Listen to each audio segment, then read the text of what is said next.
Here in Nigeria, the federal government says it uncovered 96 financiers of Boko Haram and the Islamic State of West Africa province, ISWAP, between 2020 and 2021. Well, this was announced by Information Minister Lai Mohammed at a media briefing on the administration's fight against corruption. Amaka Ode has the report that will bring to you momentarily. Well, for more on this, we're joined by Auwal Rafsanjani, the head of Transparency International. Auwal, glad to have you join us on the program. Thank you very much. Let me take it from, the killing of the Syrian, the ISIS leader. How will this impact terrorism? Because you have the United States president talk about the globe and then Africa. So how is it going to impact the globe and Africa? Yeah, I think this is a huge success in terms of subduing and demoralizing terrorists globally, and of course, in Nigeria. This is what we have been advising Nigerian government to seek, support, since terrorism is a global issue. Why can't the Nigerian government, since we have bilateral with, countries that are sophisticated in dealing, with terrorism, and insurgency, but it appears that the authority, is not interested to see the end of this. Otherwise, there are countries who had experienced similar crises that we are experiencing, and they've been able to, successfully defeat and deal with this issue. But in the case of Nigeria, it appears that every time, is singing. Remember, the president, before he came in, he said in a matter of months they will defeat Boko Haram. Now, Boko Haram, is still alive, and they are still perpetuating atrocities against innocent Nigerians. And I think it is time for Nigerian government to drop its ego, to seek international help to deal with these issues of terrorism, because we've seen that even terrorists are using financial system of Nigeria to bring in money for terrorism. Just last year, ECOWAS, which Nigeria is hosting and which Nigeria is part of, issued a report showing how our financial system is being used to finance or to bring money to do terrorism in Nigeria. Nothing has happened. United Arab Emirates, they investigated and even arrested people who are sponsoring terrorism in Nigeria. They asked Nigeria to take action against them. Till today, nothing has happened. Right. And I think it is important that Nigerian officials, they should, deal with this matter in a manner that can create safety, and guarantee security of Nigerians. Otherwise, we are going to be losing investors. We are going to be losing confidence on the citizens, that are supposed to be protected and guarantee their security in this country. All right. Let's put you on hold. We have that report put together by Amaka Ode on Lai Mohammed's announcement that 96 sponsors of Boko Haram have been uncovered. To check terrorism financing in Nigeria, the Information Minister says the federal government deployed a plethora of tools to deal with the issue of corruption and money laundering. According to him, the Nigerian Financial Intelligence Unit discovered 424 associates and supporters of terrorism financiers and the involvement of about 123 companies and 33 bureaux de change. However, none of the names were disclosed. And while reeling out the administration's achievement in the anti-corruption war, the government says the administration's policy flank of fighting corruption is unwavering and on course. He says policies such as the singular treasury account, amongst others, is aiding in the fight against corruption. The TSA system has now been implemented in more than 90% of all federal MDs. And this has resulted in the consolidation of more than 17,000 bank accounts previously spread across commercial banks in the country. And this has also resulted in a monthly savings of an average of 4 billion naira in bank charges. The Buhari administration has taken bold measures to streamline cumbersome bureaucratic process in the implementation of government policies, check corrupt practices, and ensure accountability in the implementation, as well as delivery of these policies. These reforms are all-inclusive, cutting across all spheres of governance and not excluding even the private sector. They are the Treasury Single Account, the Integrated Personnel and Payroll Information System, IPS, the Petroleum Industry Act, Financial Autonomy for, the Petroleum Industry Act, the Financial Autonomy for States, Legislature and Judiciary, the Whistleblower Policy,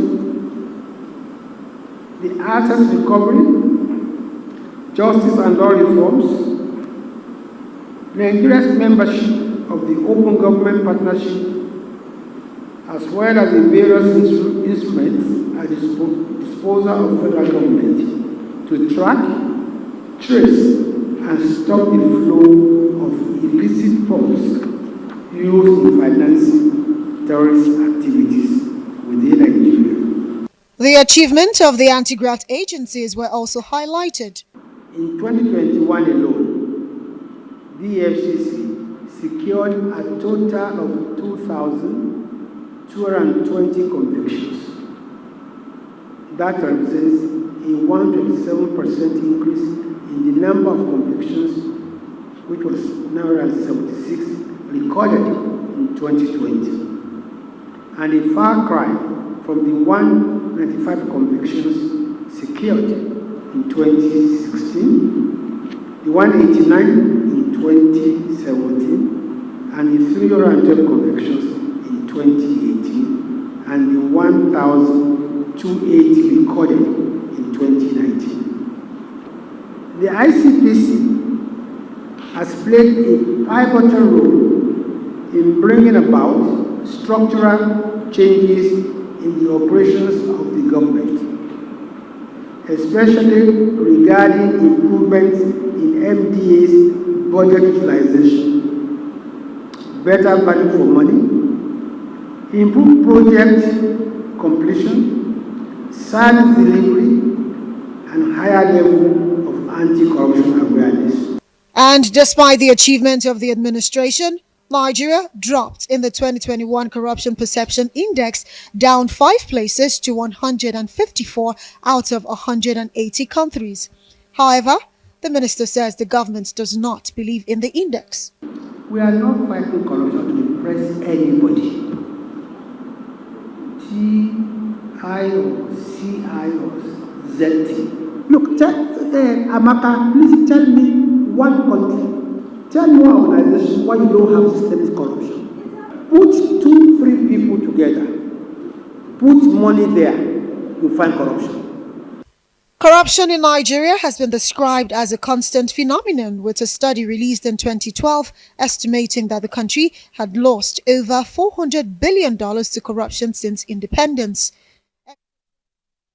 Mr. Lai Mohammed there reeling out the successes of this administration in the fight against corruption. Well, we still have Auwal Rafsanjani here with us.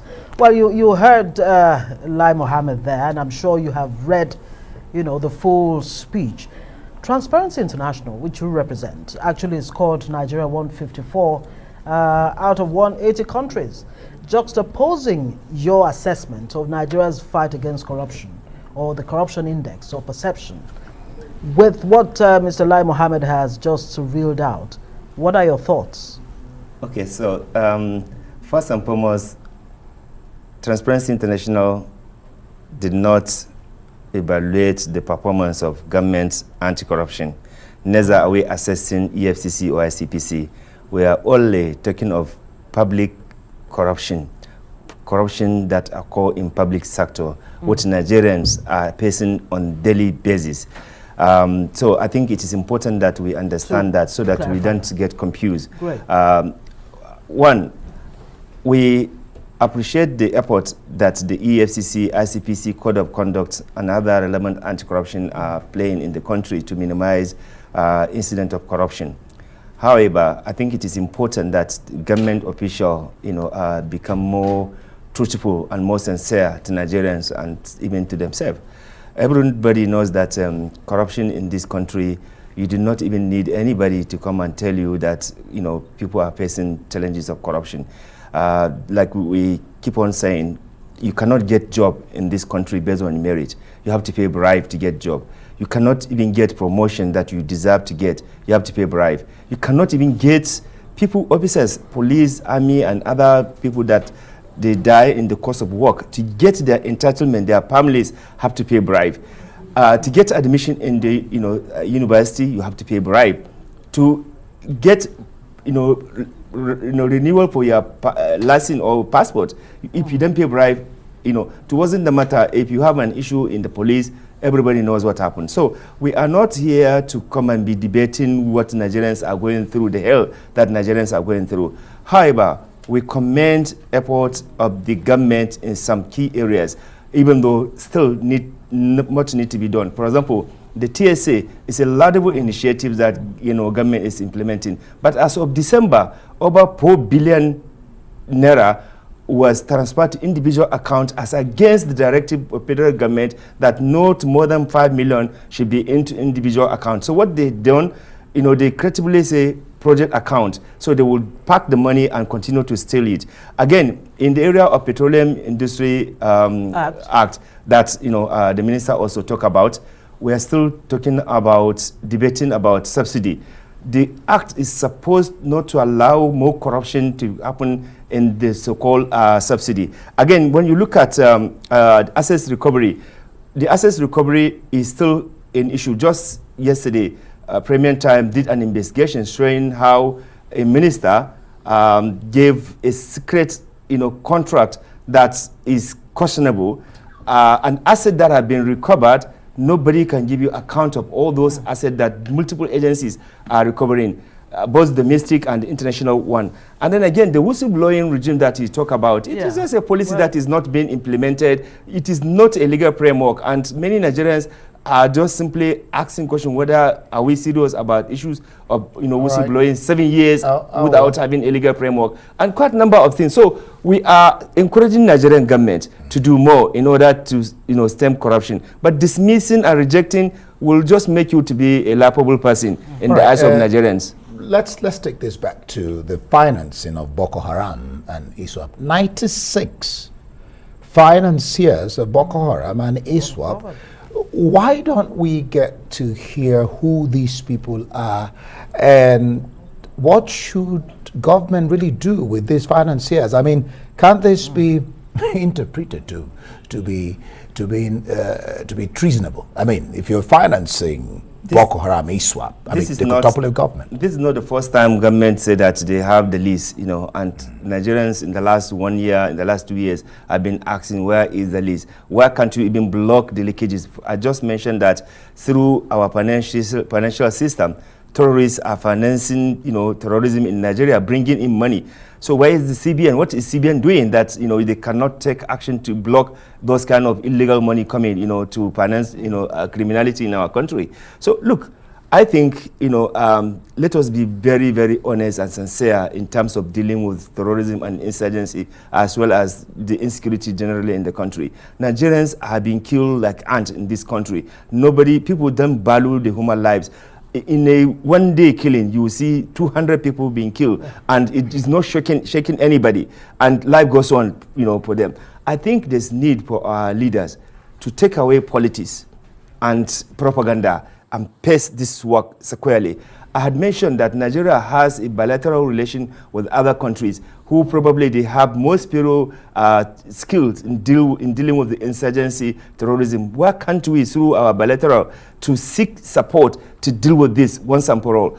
Otherwise, it will send a signal that maybe perhaps some people they like the insurgency, the terrorism, the insecurity in the country because maybe they make money out of it. What but would we are losing human lives. To do with this 96 financiers? What should they really be doing? Government should make this list public, so that public can equally scrutinize, so that there will not be also politics, because we are going into 2023 election, and they keep quiet, until when the election is approaching, so that maybe perhaps they will just use that as a way of dealing with people. But we want Nigerians to make, we want the government to make this list available, and also give details of their involvement, so that Nigerians, will know the extent at which some people have been, destroying this country, and yet government has not done anything. Look, mentioning this name is not what we are looking for. Arrest them, prosecute them.